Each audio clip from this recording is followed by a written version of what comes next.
अस्सलामुअलैकुम जी, आप सबका अपना होस्ट और दोस्त कैसर जट। उम्मीद करता हूँ आप सब खैरियत से होंगे और आज का मेरा ये पैगाम आखिर तक ज़रूर सुनिएगा, इसको शेयर ज़रूर कीजिएगा। कुछ सवाल हैं, आई होप कि आप उनका जवाब कमेंट सेक्शन में ज़रूर दें। कहाँ है पाकिस्तान का आज वो मीडिया जो किसी भी औरत के साथ और किसी भी लड़की के साथ होने वाली नाइंसाफ़ी पे चीख चीख के ब्रेकिंग न्यूज़ और स्टोरीज कवर करता है? कहाँ हैं सोशल मीडिया के वो चैंपियंस जो किसी भी औरत के साथ या किसी भी लड़की के साथ पाकिस्तान में जब कोई सानहा या इंसिडेंट होता है तो वो अपनी जनाब सोशल मीडिया की वॉल्स को भर देते हैं? कहाँ हैं वो ख़वातीन जो औरत मार्च के लिए सड़कों पर निकल जाती हैं कि औरतों को हकूक़ दिए जाएं, औरतों को आज़ादी दी जाए?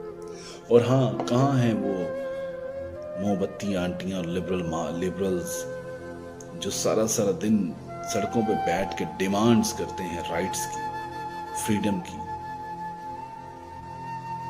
और कहाँ है इकरारुल हसन साहब और कहाँ है यासिर शामी साहब जो रात 1 बजे मीनारे पाकिस्तान में एक टिकटॉकर के साथ होने वाले इंसिडेंट पे तो अपना माइक लेके पहुंच जाते हैं कि जी ब्रेकिंग न्यूज़ लेके आए हैं आपके पास और ब्रेकिंग न्यूज़ देने जा रहे हैं आपको।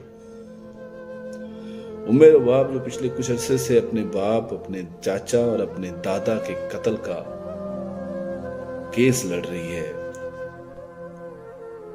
सिंध की ये बेटी, मैं बल्कि सिंध की बेटी नहीं कहूंगा, मैं पूरे पाकिस्तान की बेटी कहूंगा उमेर बाप को। उमेर बाप इस वक्त सिंध में वडेरों के खिलाफ, जागीरदारों के खिलाफ और सरदारों के खिलाफ एक जंग लड़ रही है।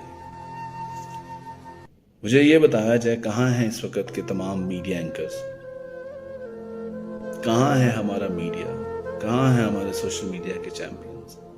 कहाँ है इकरारुल हसन साहब? कहाँ है यासिर शामी साहब? कहाँ है जनाब फरूख शहबाज वड़ाई साहब? कहाँ हैं सारे वो टिकटॉकर्स और वो सारे सोशल मीडिया के चैंपियन जो सुबह से शाम तक नए ट्रेंड्स को फॉलो करके धड़ाधड़ वीडियोस, धड़ाधड़ कंटेंट लगाते हैं?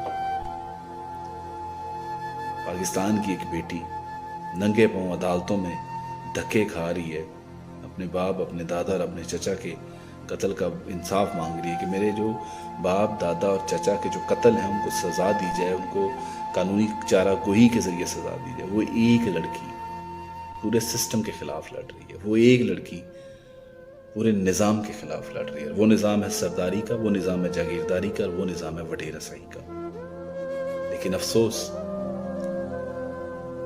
जब जेबें भरती हो ना तो ज़ुबानें नहीं खुलती, जब दाम लगते हो ना तो ज़ुबानें नहीं खुलती, और जब कीमतें लगती हो ना तो फिर कदम नहीं लिखते।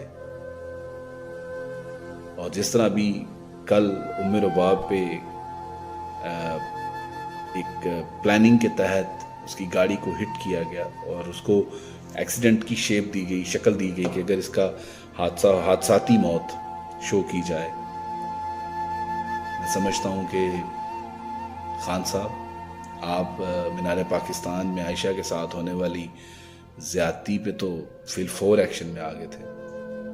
क्या सिंध में आपको उमेर बाप नज़र नहीं आ रही? इकरारुल हसन साहब अपना माइक पकड़ें, निकलें और उमेर बाप के पास जाएं, उसकी स्टोरी कवर नहीं कर सकते? यासिर शामी साहब, रात 1 बजे आप आयशा के घर चले गए, आयशा का सॉरी घर नहीं, किसी के घर में बैठ के आपने वो इंटरव्यू करके पूरी दुनिया को बता दिया पाकिस्तान में क्या कुछ हो रहा है।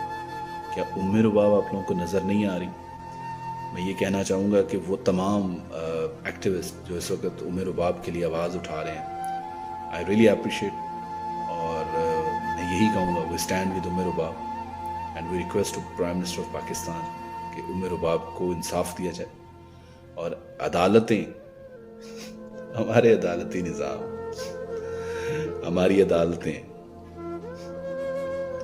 चले देखते हैं, आप भी देखें, मैं भी देख रहा हूँ, लेकिन सलाम है इस बेटी को जो नंगे पांव इस पूरे सिस्टम और इस निज़ाम के खिलाफ जंग लड़ रही है। दुआ करता हूँ कि अल्लाह ताला उमेर बाप की हिफाजत करे और उमेर बाप को कामयाबी दे और हक को कामयाबी दे और सच को कामयाबी दे।